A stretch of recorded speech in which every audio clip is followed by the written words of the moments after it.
नासिर हुसैन शाह साहब, ये बताइएगा कि एक जब वज़ीर आज़म साहब का एक इंटरव्यू आया और उस वक्त बड़ी उस पर बहस हुई कि वज़ीर आज़म ने कह दिया कि यूएस को हम अपनी बेसिस यहाँ पर नहीं देंगे, अपनी सरजमीन किसी और मुल्क के खिलाफ इस्तेमाल नहीं करने देंगे, एब्सोल्युटली नॉट उस वक्त वज़ीर आज़म का जवाब था। तो एक ये तज्जिया तभी आ गया था कि अब आप देखिएगा वज़ीर आज़म के इस जवाब के बाद कैसे IMF को या FATF को आर्म ट्विस्टिंग के लिए इस्तेमाल किया जाएगा। तो आपको आज वाली इस प्रेसिडेंट FATF की बात से ये तासुर मिला?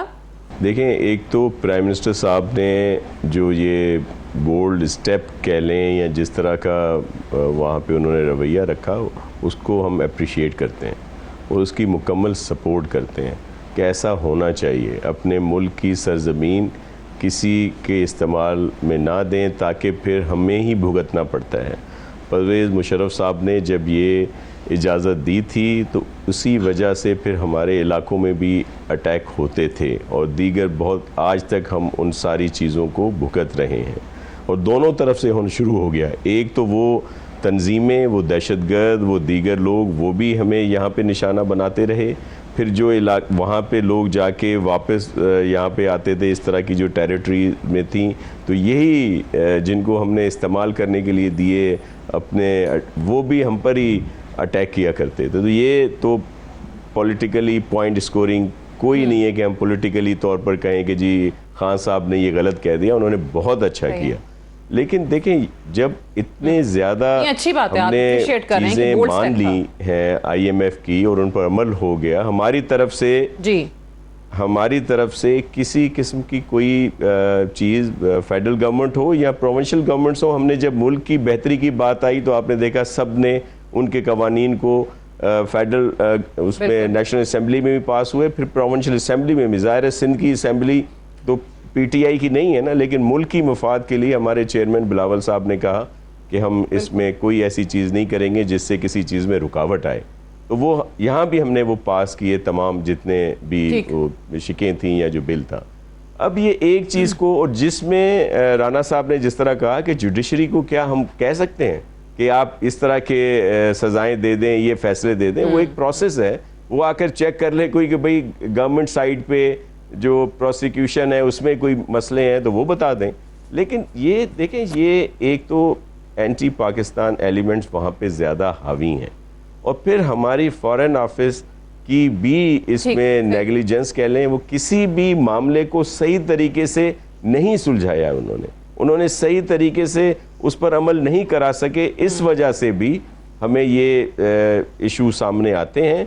आप देख लें, ये हुकूमत जो है इस मामले में बहुत खुशकिस्मत है कि इसकी जो अपोजिशन की पार्टी है, PMLN है, पीपल्स पार्टी है, या जितने भी हैं, वो जब मुल्क की कोई बात आती है तो उसमें सब साथ होते हैं। वो कहते हैं प्राइम मिनिस्टर साहब हम आपके साथ हैं, या जब, लेकिन अब ये इनकी तरफ से है कि ये सही तरीके से हमारी फॉरेन ऑफिस जो है वो सही वहाँ पे डील नहीं करती। इस वजह से भी हम पर ये एतराज़ात। आप भी फॉरेन ऑफिस की नेग्लिजेंस को करार दे रहे हैं। राना साहब ने भी कहा कि फॉरेन ऑफिस की जो पॉलिसी रही उसकी नाकामी है। फरूख हबीब साहब भी ज्वाइन कर चुके हैं। फरूख साहब, ये मुझे बताएं कि राना साहब कह रहे हैं कि हमारे टाइम पे 27 में से अगर 12-13 पे भी अमल दरामद हो जाता तो हम ग्रे लिस्ट से निकल आते थे। तो इस बार क्या हुआ? क्या फॉरेन पॉलिसी की सफारतकारी की नाकामी है? देखें, ये तो गलत बात है, इसको सफारतकारी की नाकामी के साथ आप अटैच करें।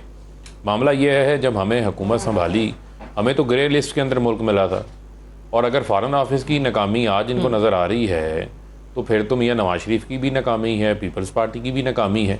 वो जितने लॉज आज वो बात कर रहे हैं टेरर फाइनेंसिंग के हवाले से, वो शुरू कब हुई थी? इनके दवार के अंदर हुई थी। तो ये कानून साजी कर लेते उस वक्त, इन्होंने क्यों नहीं की? क्यों इन्होंने हमारे लिए छोड़ी? आज हमने जो पेशरफ्त की है, आप देखें कि FATF जब हमें हुकूमत मिली थी तो उस वक्त तो एक नुक्ते के ऊपर भी नहीं था। उस वक्त तो ये तलवार थी कि आप आज ब्लैक लिस्ट में गए, कल ब्लैक लिस्ट के अंदर गए। ठीक है, हमने दिन रात काम किया है और इसके अंदर एंटी टेरर फाइनेंसिंग के हवाले से बहुत सारे कवानीन को भी पास किया है और कवानीन के साथ साथ बहुत सारी ऑन ग्राउंड भी प्रोग्रेस हमने शो की है।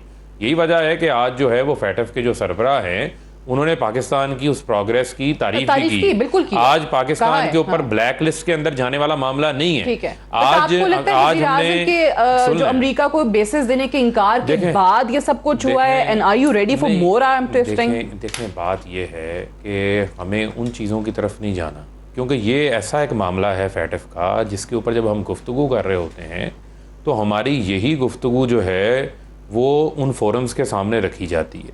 देखिए, बहुत सारी चीज़ों के ऊपर बहुत सारे मामलात की हसासियत होती है, लेकिन बुनियादी तौर के ऊपर अप फ्रंट चीज़ ये है कि पाकिस्तान का मुफाद है कि हम जो है वो अपनी सरजमीन अब पराई जंग के लिए इस्तेमाल नहीं होने देंगे, और हम जो है पाकिस्तान पहले एक बहुत बड़ा कोलेट्रल डैमेज जो है वो फेस कर चुका है। 150 अरब डॉलर की हमारी इकॉनमी को धचका लगा, 70,000 से ज़ायद हमारी जानों का ज़िया हुआ, हमारी सिक्योरिटी फोर्सेस की जो है वो शहीद हुए, और जो आपके सामने सारी पोजीशन वो एक स्टेटेड पोजीशन है। जहाँ तक रहेगी बात फैटफ की, अब मामला है मनी लॉन्ड्रिंग के हवाले से। अब मनी लॉन्ड्रिंग कौन करता रहा, कौन परवान चढ़ाता रहा, क्या मामला होते रहे, अगर उनमें आ गई, और वो मनी लॉन्ड्रिंग जब हाईलाइट होती है, जब इस मुल्क के साबका वज़ीर आज़म मनी लॉन्ड्रिंग कर रहे हों और कल उनकी सज़ाएं जो है उसी मनी लॉन्ड्रिंग की बुनियाद के ऊपर इस्लामाबाद हाई कोर्ट से भी बहाल हो जाएं, तो ये वो तमाम तर चीज़ें हैं, उन चीज़ों को वो मद्देनज़र रखते हैं, और इस हवाले से भी हम कानून पास कर रहे हैं। जहाँ तक रही बात ताउन के हवाले से, तो ये कोई कवानीन पीटीआई के फायदे के लिए नहीं है, एक चीज जो दोनों ने अच्छी बात की है, शाह साहब ने भी और राना साहब ने भी, वो ये कि भाई आपको उस पर जुडिशरी आपके इख्तियार में नहीं है। अगर जुडिशरी से जो ये टेररिस्ट की कन्विक्शंस वाला मामला है, इनका आपका क्या ख्याल है? आप उनको फिर कन्विंस, एक मिनट, आपका क्या ख्याल है? ये तमाम बातें जो हैं वो हम नहीं करते। पहले जो है वो ज़बानी खर्च जमा खर्च हुआ करता था, उन ज़बानी जमा खर्चों, इनके अदवार में जो ज़बानी जमा खर्च था, वो ज़बानी जमा खर्च की वजह से आज हम इन हालात के अंदर पहुँचे हैं। अगर कंक्रीट स्टेप्स लिए होते, इन चीज़ों को उस वक्त ही हम आगे ना बढ़ने देते, तो वो एक माइंड सेट ना बनाते। फिर भी मैं आपको ये कह रहा हूँ कि अब जो है वो सिर्फ एक पॉइंट रह गया है, उस एक पॉइंट के ऊपर भी हम अमल दरामद कर लेंगे, और करके पाकिस्तान जो है वो ग्रे लिस्ट से वाइट लिस्ट में आ जाएगा। जो मेन बुनियादी चीज़ है कि पाकिस्तान ब्लैक लिस्ट में नहीं जा रहा, ब्लैक लिस्ट में चला जाता, में बरकरार रहेगा, लेकिन सादिया सुन ले, अगर ब्लैक लिस्ट में चला जाता तो उसके कॉन्सिक्वेंसेस ये होते कि ना दुनिया आपसे तजारत करती, ना आपके ताल्लुकात होते, और आपका जो इतनी बड़ी एक्सपोर्ट की इंडस्ट्री बैठ जाती, लोग बेरोजगार हो जाते, और पाकिस्तान के अंदर एक बहुत बड़ा, मैं समझता हूँ कि एक बहरान खड़ा हो जाता। तो उससे हमने मुल्क को बचा लिया है, उससे निकाल लिया है। ये पॉजिटिव थिंग है, इसको हम सबको जो है इसके ऊपर हम सबको इसको सेलिब्रेट करना चाहिए। अल्लाह करें कि ग्रे लिस्ट से भी निकल आए। राना साहब, जो अभी जिन इश्यूज पे हम बात करें, ये FATF वाला हो गया या इसमें IMF का मामला आ गया, मैं आप तीनों से इसलिए जानना चाह रही हूँ, जैसे शाह साहब ने भी बात की कि ये तो वो मामलात हैं जिसमें irrespective of any political affiliation आपने मुल्क को सामने रखते हुए, मुल्क का मुफाद सामने रखते हुए बात करनी है। सो इस पे किस तरीके से हुकूमत को आगे जाना चाहिए? ये IMF का, जिस तरह अभी शौकत तरीन साहब ने हमें बताया आज कि हमने उनको कहा है कि हम नए टैक्सेस नहीं लगाएंगे, लेकिन IMF डू मोर कह रहा है आपको। अभी 2-3 चीजें मैंने बताई, टैक्स के हवाले से, एनर्जी सेक्टर के हवाले से, सोशल सेक्टर के हवाले से उन्होंने रिफॉर्म्स की बात की है। और फिर अभी थोड़ी देर पहले मरियम साहिबा ने ट्वीट कर दिया कि जी नाअहलों ने आदादो शुमार का हेर फेर करके देख लिया, हाथ जोड़ लिए, पांव पकड़ लिए, कोई मुंह नहीं लगाता तो कोई फोन नहीं उठाता।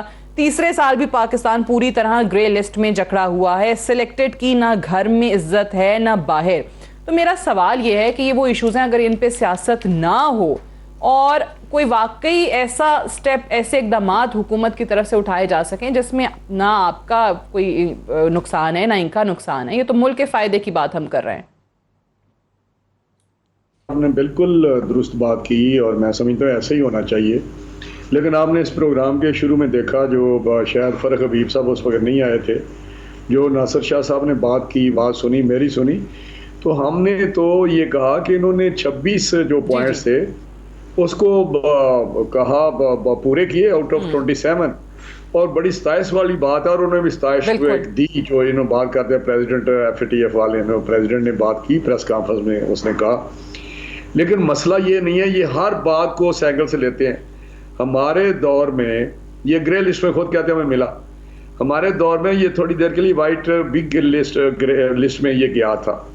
लेकिन फिर क्योंकि एक ऐसी सिचुएशन आती है, उस वक्त भी ये था कि अदालतों से करवाए, हमने कहा गवर्नमेंट के बस में नहीं है। अभी जो सिक्योरिटी काउंसिल ने, UN की सिक्योरिटी काउंसिल ने एक लिस्ट दी है कि ये टेररिस्ट हैं 1200 या 1100 के करीब, इनको सजाएं दी जाएं या दिलाई जाएं। अब इंडिपेंडेंट जुडिशरी है, पाकिस्तान का एक जुडिशल सिस्टम है, उसमें किस तरह गवर्नमेंट कह सकती है कि इसको सजा दे।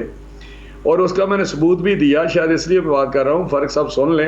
एक खास माइंड सेट के साथ आ जाता है, दौड़ दौड़ दौड़ दौड़ शुरू कर देते हैं कि अब गवर्नमेंट किस तरह कर सकती है।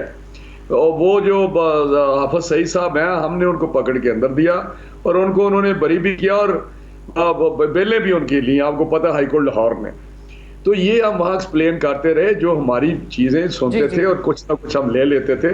जिस तरह ये कहते आज ये होते तो पता नहीं, और जब इनको मिली कहते जी एक पॉइंट भी इन्होंने नहीं किया था। चले अगर एक पॉइंट के साथ भी हम ग्रे लिस्ट में थे तो 26 पॉइंट करने के बाद अगर पॉलिटिकली बात करें तो आपने कौन सा तीर मार लिया है।